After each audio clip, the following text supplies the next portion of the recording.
We are live on Yonkers Voice, and our guest today is Christine Peters. Christine, thank you for being here. Thank you for taking the time. Today is Veterans Day, but what we have to talk about today, it's important. And because of that, we make it happen. So thank you to all the veterans out there. Thank you for your service. Thank you for all that you have done for our country. And thanks to you, we enjoy the freedoms of today. Thank you, Christine. Christine, why are we here today? What is it that you felt that we needed to talk about? Well, first, let me say thank you for having me. And again, thank you from me for the veterans as well. I've always been really invested in Yonkers because this is where I grew up. And so one of the things I really want to talk about is development in Yonkers. There's so much of it, and development is great for a city, but we want responsible development. And recently, I was part of a group called the PLANT CBA group, and we were trying to come up with a community benefits agreement. That's what CBA stands for.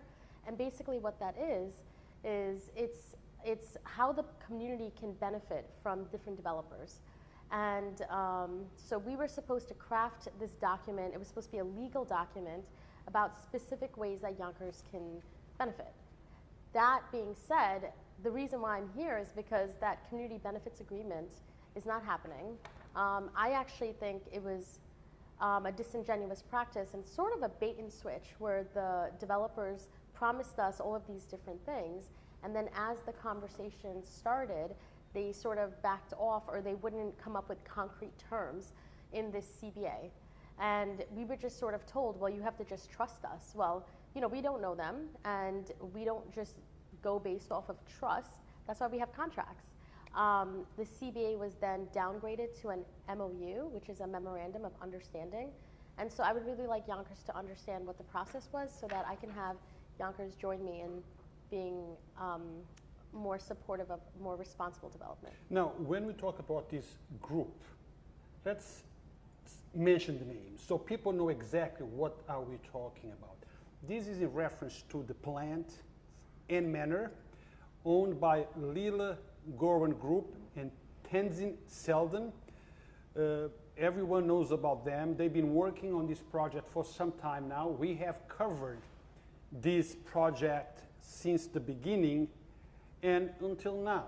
Now, let me make it clear that we have spoken to Lela Goren personally a few times, on the phone, through text. She promised us an interview so she could talk directly to the community about what's going on, what are the promises, how do they think they're going to be able to fulfill those promises. In the beginning, she was all go for to sit and talk with us. But it seems like that were nothing but promises. We spoke to her to address the community, because if she wants to invest in the community, she needs to be in touch with the community. She needs to speak directly with the community. Promises were made, but nothing was delivered. Should we trust them? Is these people that the only interest they have is on the rewards of the investment?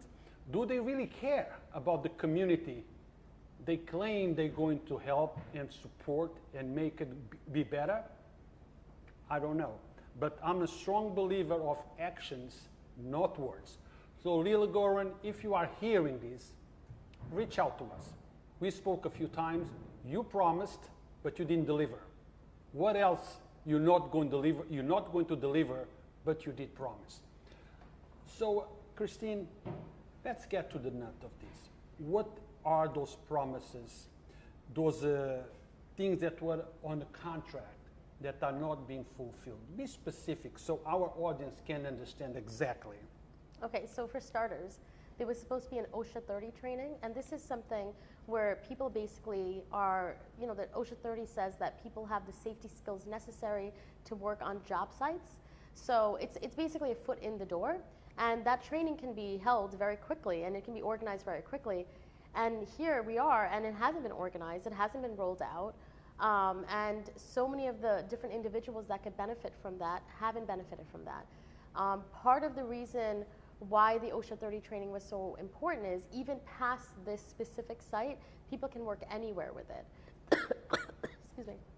So that was one of the primary things that could have happened very quickly.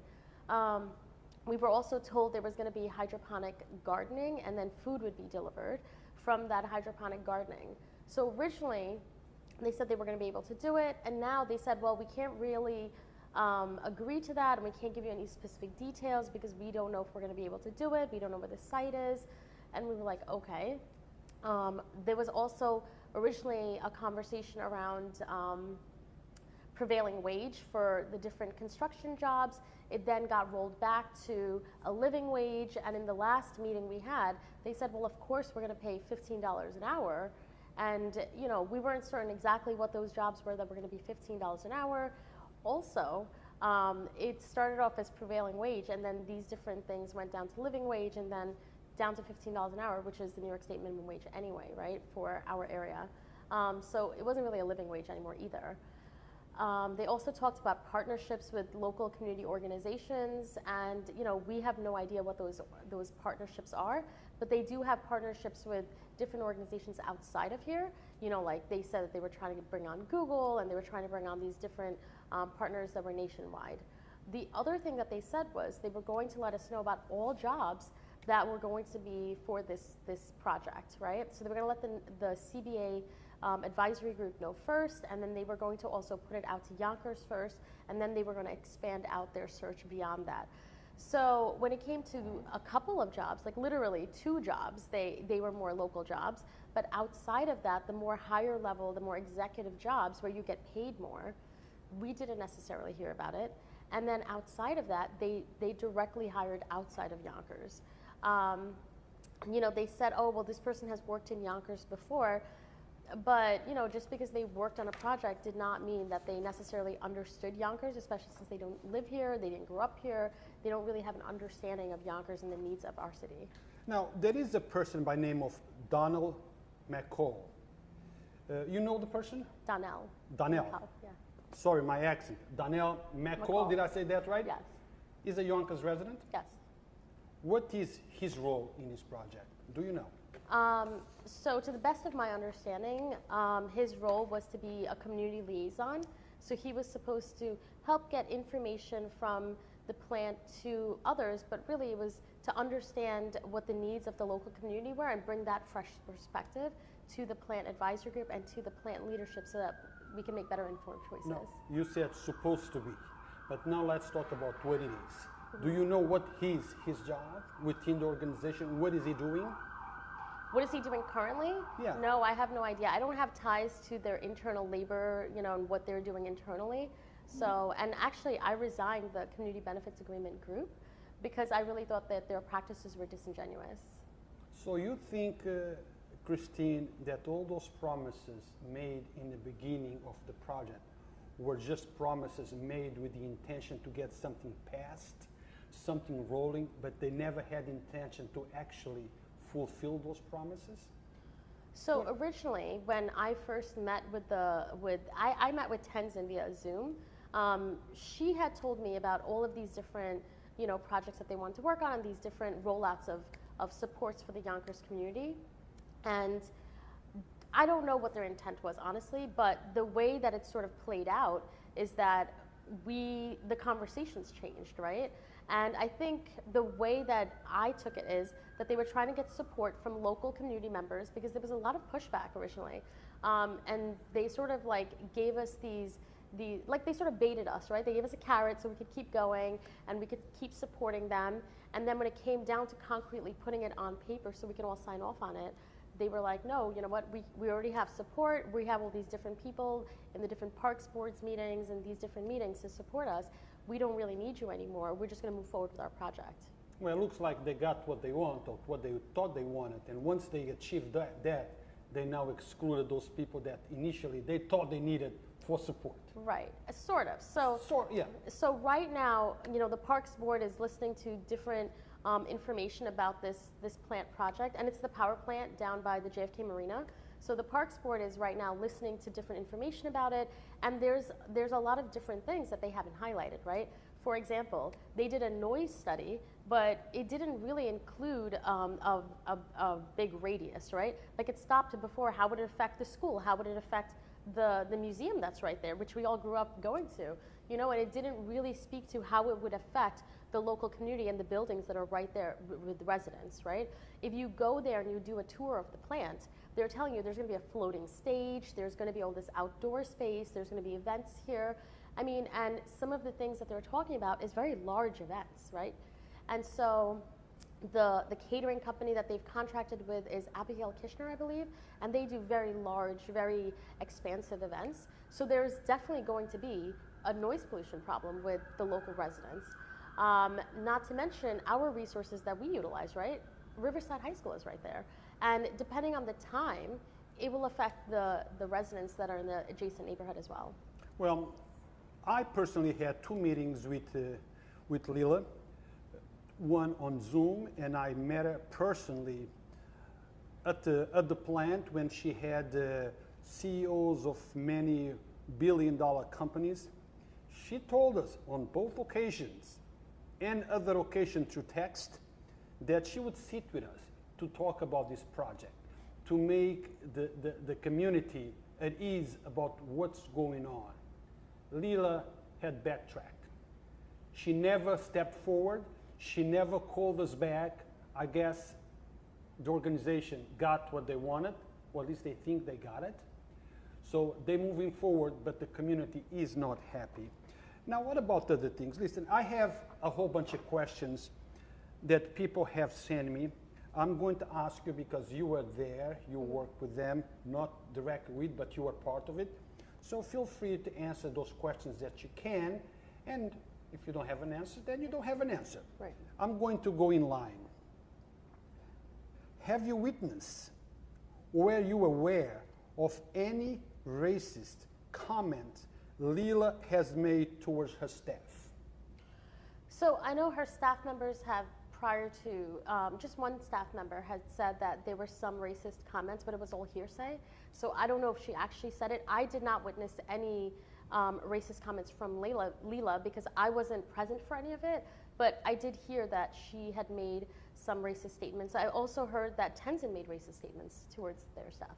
Have you ever heard anyone use the N-word in your presence? No. No. How would you describe your treatment? Do you have any specific incident to discuss or bring it up at this interview? What is the worst thing that happened while you were there, Christina? So, you know, I was never employed by the plant. I was just somebody who, in an advisory role, was helping to shape the CBA. I never had any sort of race-based incidents. I did feel Not that... Not necessarily race. Right. Talk So about, yeah. I will say this, that so after this gentleman, Brian, started, his name is Brian Lindsay, and, you know, I just felt like the way that he related to the men was very different than the way he related to the women, right? So there seemed to be a little bit of a friction, maybe a little bit more pushback to when women were sort of advocating for things on the CBA advisory group, but that could just be my experience, right? I don't know how the other women felt about it. I thought there was a clear gender sort of discrepancy that I felt. Now, let me make it clear that I am not making any accusation towards anyone. I was not there. I did not see any engagement between anyone. These are questions that were sent to us because some folks knew that this interview was happening. So I'm asking questions that the community wants answers to, not an accusation. So again, let me emphasize that I am not accusing, saying it happened or didn't happen. I wasn't there. Now, do you think that the intentions of the organization, Lela Group and Tenzin, were good intentions for Yonkers? Yes or no, and why? So I think what they originally presented to me was good. Where we are right now, we haven't made any progress, right? So if they can actually sort of make good on their promise, then yes, their intentions were good and their actions were good. However, we've stalled. Our CBA is going nowhere. We've downgraded to a memorandum of understanding, and basically that is, you know, this is what we can possibly do. We may or may not get to it, but we want to be able to do this. right? So that's ill intent to me, because originally you drew me in by saying these are the things that we are going to deliver. One of the things that they were going to deliver, honestly, was so their project is supposed to be a net negative project. So what that is instead of they were going to give electricity back to the local Yonkers community, basically that Warburton area, right? So local residents would actually see a decrease in their energy costs. And there hasn't been any talk of that anymore. And when I brought it up to put it into the CBA, I was just placated and we just sort of moved on. Well, Christine, you know that very often what people say in the beginning are just words that are said in a way, to achieve certain goals. So right. The intent could be a whole different. Like they said, the road to hell is full of people with good intentions. Right, but that's manipulative, right? So here's the thing. If you do not have the necessary sort of means to get to that, then you shouldn't put that out there, and you shouldn't say, okay, well, this is what we're going to do, right? Because then that's manipulative. If you can't do it, you just say, we can't do it. Let's figure it out all together, what we can and cannot do, and we'll figure out if we can get the budget together to do it. That's not what happened. No, Christine, you are the community leader, right? I hope so. You work for the community. I volunteer a lot. You volunteer. Yes. You do this from your heart, Of course. If I ask you, look, you're a community leader, tell me, what do you do for the community? I'm sure that you have a list. I have been involved in this, I have been involved in that. Mm-hmm. Maybe we had intention to do this, but we couldn't because of A, B, and C. But there is a certain involvement. Now, Lela and Tenzin are saying that they are going to help the community. They're showing a hell of a good interest and intent to help the community. As far as you know, can you point out any community event where Lela and Tenzin have been directly involved to help the community? Have you seen them at any community event they're helping, working with, making our city a better city? No, I actually have not. I've never met Lela, and I've only had either phone conversations or Zoom conversations with Tenzin. So no, I've not directly seen them involved with or serving the community at all, actually. They may have donated some money maybe to different events, but I wouldn't know about that because I wouldn't put that in, Well, I'm not asking about money. I'm asking about them. Because, right. I can donate and couldn't care less about the community. Right. No, actually, I've never seen them. And actually, in a lot of interesting ways, I thought the CBA advisory group was about understanding what the community needs, but they had already come to the table with their understanding of what the community needed, even though they were far removed from Yonkers. That's my point. Right. We're going to touch on something that you just did. The manor will be a catering hall, correct? It's supposed to be a convention center, convention they said? center. Yeah. We heard that the average cost per plate will be about $300. Mm-hmm. How many people from our community you think will be able to afford a $300 plate? Or are they focusing on a different community that we don't know? Right, so I do believe that that specific convention center will be drawing in people from other areas that have more focused wealth, because even in the plans, when you look at it, they're trying to utilize the river to have boats come up and yachts come up, and they were talking about putting in a helicopter like pad or something. So I don't own a helicopter, and I'm a mom, I'm pretty middle class, and I wouldn't be able to afford that. No, I would not be able to have an event that was $300 a plate. My friends wouldn't be able to afford to come to that. So I do think they're trying to draw on a different clientele. Are you kidding me? Are you telling me that somebody lied to me when they told me that that helicopter going around was yours and you were checking the city out? Well, they're rumors? They're rumors. You see, you guys, it can help. You cannot believe everything they tell you, but you can believe everything we tell you. I hear a lot about Lela Goren, but the environmentalist is Tenzin Seldon. Right. What are your experience working with Tenzin, directly or indirectly? So I will say, I think she genuinely cares about climate, and she cares about trying to bring about social change, just based on what she said. However, in the way that it's sort of delivered or rolled out, I think there's some challenges here, right? Because with the plant, the whole front part of the plant is falling into the river. So to really have a sustainable solution for that project and have it be what they're envisioning, I think could cost more than they've projected, because they didn't project that. It is also something that they're not being clear about, right? Like, they're not being transparent. The plans have changed multiple times. They are trying to put together a parking lot so that people can access this. But based on the scope of what they want to create, the parking lot that they want to create is not going to be responsible for holding as many cars as would be utilizing that project. Also, you know, Warburton Avenue and North Broadway are both sort of like one-lane roads on either side, right?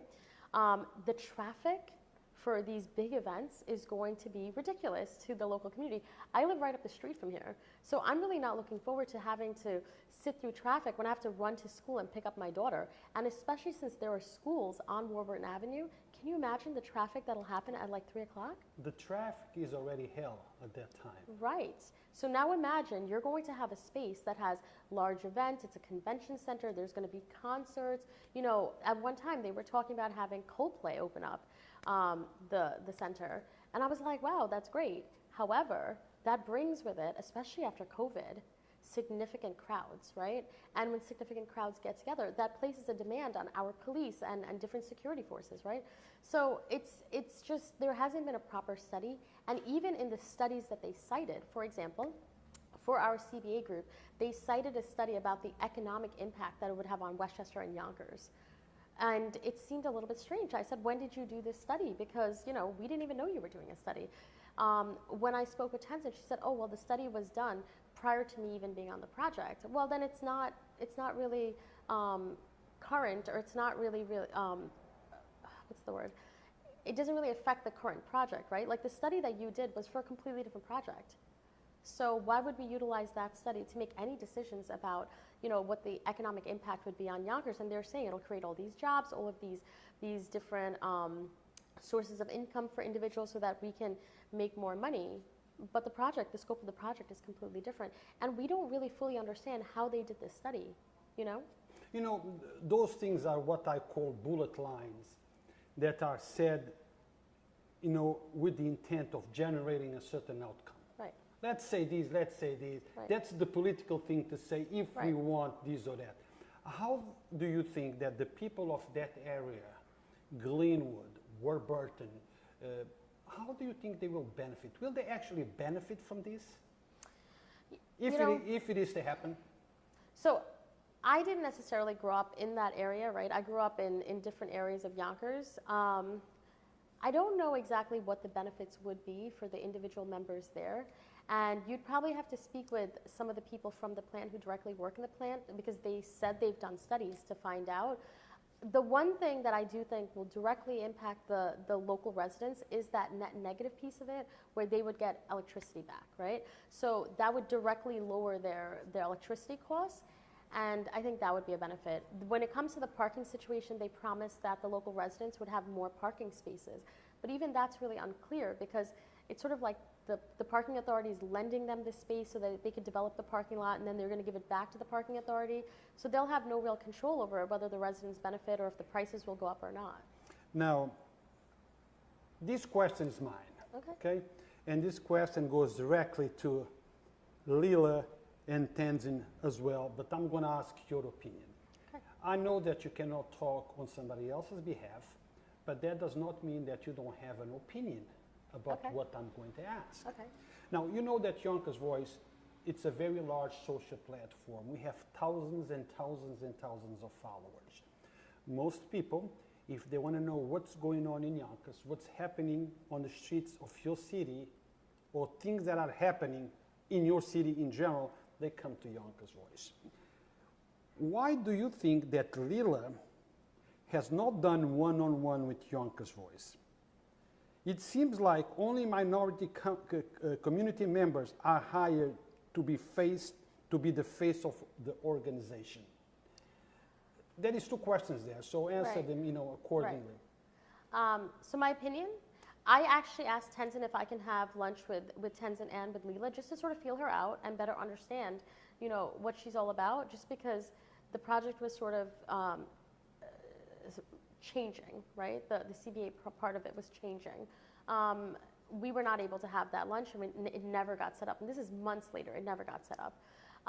Why would Lela, I don't know why Lela would specifically put different members of color as the sort of like primary facing individuals for the project. What I would say is the way that it seems for somebody like me is that they're utilizing people of color to sort of get street cred or to get the local community, specifically Yonkers, to buy in, because there are so many individuals of color in Yonkers, and they sort of want to show that they're being equitable, I think, without really understanding what equity is and without really understanding the local community. And, you know, given that so many of the individuals in the local schools who are involved, who really benefit directly from Yonkers' services, are individuals of color, I think they're trying to say, hey, look, here's a brown person, right? Listen to this brown person, you could benefit too, you know? So they're using people of color to create an illusion that really it's not there, a make-believe?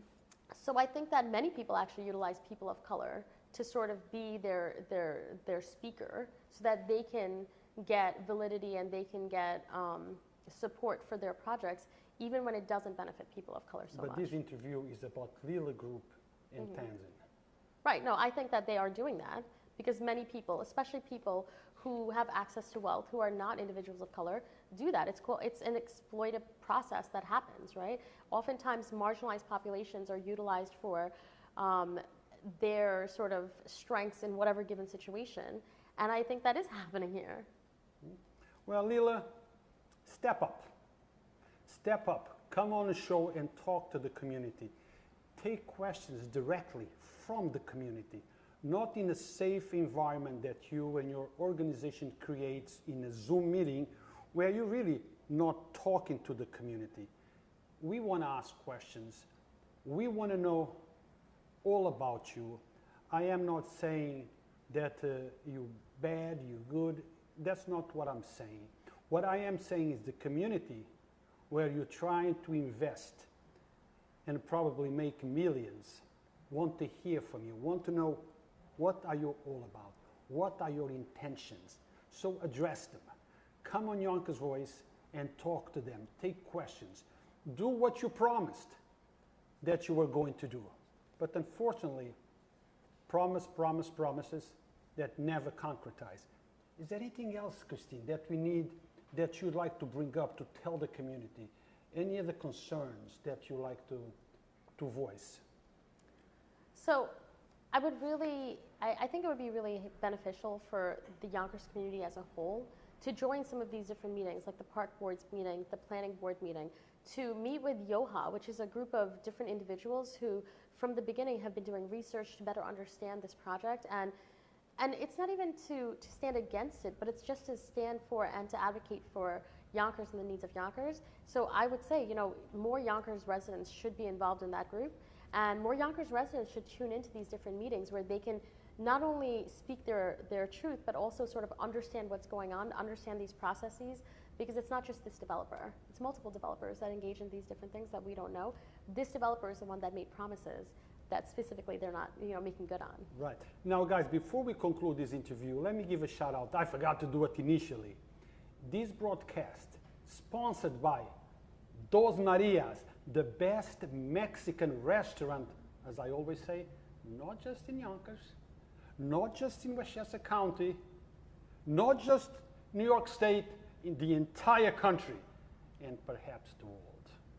So you gotta come down here and taste real Mexican food. Have a few drinks, mix and mingle with other people that come here. And also thank you to Legacy for this outfit. Legacy, 371 Warburton Avenue. Actions, not words. We support the community. We are among the community. We talk to the community. We serve the community. Lela, take note. We would hope that you would do the same. Face the community that you claim you are trying to help. Let us know what you're all about. Take our questions and give us the answers. Whatever those answers are, we want them. We want to know what the power plant and the manor is all about. Are you really intent to help the community, or you intend to help your bank account? Thank you for watching. Until next time. Thank you, Christine. Thank you for I having me. appreciate it. Was I too hard or not? No, you're great. Thank you for I having was great? me. Yeah, thank you. Thank you, guys.